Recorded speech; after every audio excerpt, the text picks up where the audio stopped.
ನೀವು ಆ ಕೆಲಸಕ್ಕೆ ಹೋಗ್ತೀರಾ? ಯೋಚನೆ ಮಾಡಿ ಬಂಧುಗಳೇ.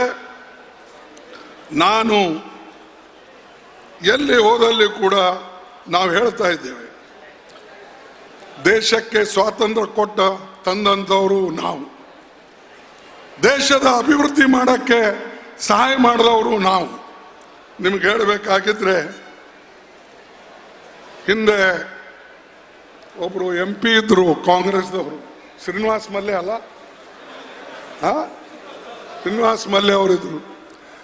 ಫೈಲ್ ತಗೊಂಡು ನೆಹರು ಅವ್ರ ಬಳಿ ಟ್ರಾನ್ಸ್ಪೋರ್ಟ್ ಮಿನಿಸ್ಟರ್ ಹತ್ರ ಎಲ್ಲ ಕಡೆ ಅಡ್ಡಾಡಿ ಈ ಮಂಗಳೂರು ಉಡುಪಿಗೆ ಒಂದು ಮಾಡಿ 100 ಬ್ರಿಡ್ಜಸ್ ಮಾಡಿದ್ದು ಕಾಂಗ್ರೆಸ್ ಕಾಲದಲ್ಲಿ. ಈಗ ಯಾವ ಬ್ರಿಡ್ಜ್ ಮೇಲೆ ಒಡ್ಡಾಡ್ತೀರಿ ನೀವು? ಸಣ್ಣ ಪುಟ್ಟು ನದಿ ಮೇಲೆ. ಅದು ಯಾರು ಮಾಡಿದ್ದು? ಶ್ರೀನಿವಾಸ್ ಮಲ್ಯ ಕಾಂಗ್ರೆಸ್ ಕಾಲದಲ್ಲಿ. ಪೋರ್ಟ್, ಇಲ್ಲಿ ದೊಡ್ಡ ಪೋರ್ಟ್ ಇದೆ, ಯಾರು ಮಾಡಿದ್ದು? ಕಾಂಗ್ರೆಸ್ದವ್ರು ಮಾಡಿದ್ದು. ಏರ್ಪೋರ್ಟ್ ಯಾರು ಮಾಡಿದ್ದು? ಕಾಂಗ್ರೆಸ್. ಪ್ರತಿ ಒಂದು ಚಿನ್ನ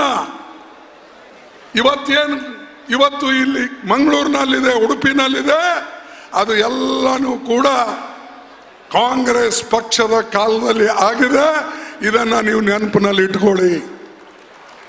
ರೀಜನಲ್ ಇಂಜಿನಿಯರಿಂಗ್ ಕಾಲೇಜ್ ಕಾಂಗ್ರೆಸ್ ತಂದಿದ್ದು.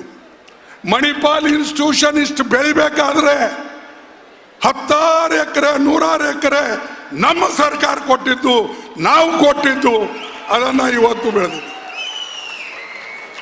ಇಷ್ಟೊಂದು ಕೊಟ್ಟ ಮೇಲೂ ಕೂಡ ಈ ಜನ ಯಾರ ಹತ್ರ ನಮ್ಮ ಜಮೀನು ತಗೊಂಡ್ರು, ಯಾರು ಬ್ಯಾಂಕಿನ ಲಾಭ ತಗೊಂಡ್ರು, ಅವರೇ ನಮಗೆ ವಿರುದ್ಧವಾಗಿ ಮಾತಾಡ್ತಾರೆ.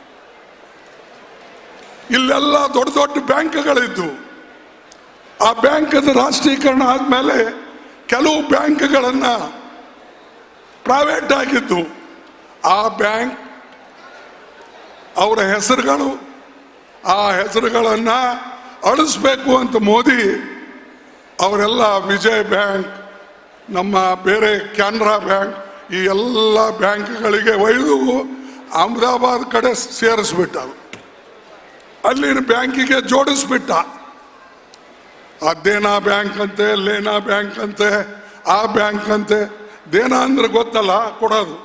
ಲೇನಾ ಅಂತಂದ್ರೆ ತಗೊಳ್ಳೋದು. ಇದ್ರಾಗೆ ವೈದ್ಯಲಿಂದ ಎಲ್ಲ ಸೇರಿಸ್ಬಿಟ್ಟ.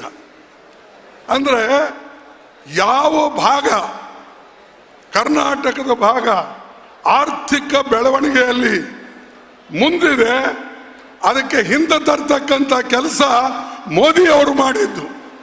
ಆದ್ರೆ ನನಗೆ ಬಹಳ ನೋವು ಉಂಟಾಗಿದೆ.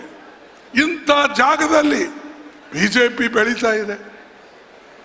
ಬಿಜೆಪಿ ಮಾತು ಕೇಳಿ ಇಲ್ಲೆಲ್ಲರೂ ಒಬ್ರಿಗೊಬ್ರು ಹೋರಾಟ ಮಾಡ್ತಾರೆ, ಹೊಡೆದಾಡ್ತಾರೆ, ಬಡದಾಡ್ತಾರೆ. ಬಂಧುಗಳೇ, ಎಲ್ಲರೂ ಕೂಡ ನಾವು ಈ ದೇಶಕ್ಕೆ ಸ್ವಾತಂತ್ರ್ಯ ತಂದಂತ ಕಾಂಗ್ರೆಸ್ ಪಾರ್ಟಿ ಎಲ್ಲರನ್ನ ಒಗ್ಗೂಡಿಸ್ತಕ್ಕಂಥ ಕೆಲಸ ಮಾಡಿತು. ಮತ್ತು ಒಳ್ಳೆ ಒಳ್ಳೆ ಕೆಲಸ ಮಾಡಿದಂಥವ್ರು ಕಾಂಗ್ರೆಸ್ ಮುಖಂಡರೇ. ಈಗ ಹೇಳಿದ್ರು ವೀರಪ್ಪ ಮೊಯ್ಲಿ ಅವ್ರ ಕಾಲದಲ್ಲಿ ಏನಾಯಿತು, ನಮ್ಮ ಇವರು ಜನಾರ್ದನ್ ಪೂಜಾರಿ ಕಾಲದಲ್ಲಿ ಏನಾಯ್ತು, ಇವೆಲ್ಲನೂ ಕೂಡ ಬಡವರಿಗೆ ಅಧಿಕಾರ ಕೊಟ್ಟಿದ್ದು ಕೂಡ ಕಾಂಗ್ರೆಸ್ ಪಾರ್ಟಿ. ಇದು ನೀವು ಮರಿಬೇಡಿ. ವೀರಪ್ಪ ಮೊಯ್ಲಿ ಯಾರಿದ್ರು? ಒಬ್ಬರು ಬಡವರು ವಕೀಲರು. ಜನಾರ್ದನ್ ಪೂಜಾರಿ ಯಾರಿದ್ರು? ಅವರು ವಕೀಲರು. ಇಂಥ ಜನರಿಗೆ ಉನ್ನತವಾದಂಥ ಸ್ಥಾನದಲ್ಲಿ ಕೂಡಿಸಿ, ನಿಮಗೆ ಸಹಾಯ ಮಾಡತಕ್ಕಂಥ ಜಾಗದಲ್ಲಿ ಕೂಡಿಸಿ ಇವತ್ತು ಕಾಂಗ್ರೆಸ್ ಪಾರ್ಟಿ ಆ ಕೆಲಸವನ್ನ ಮಾಡಿಸಿದೆ ಅವ್ರ ಕೈಯಿಂದ. ಇದು ನಾವು ನೆನಪಿನಲ್ಲಿ ಇಟ್ಕೊಳ್ಬೇಕು. ನಾವು ಮರ್ತು ಹೋಗ್ತೇವೆ ಬಹಳ ಬೇಗನೆ. ಇವತ್ತು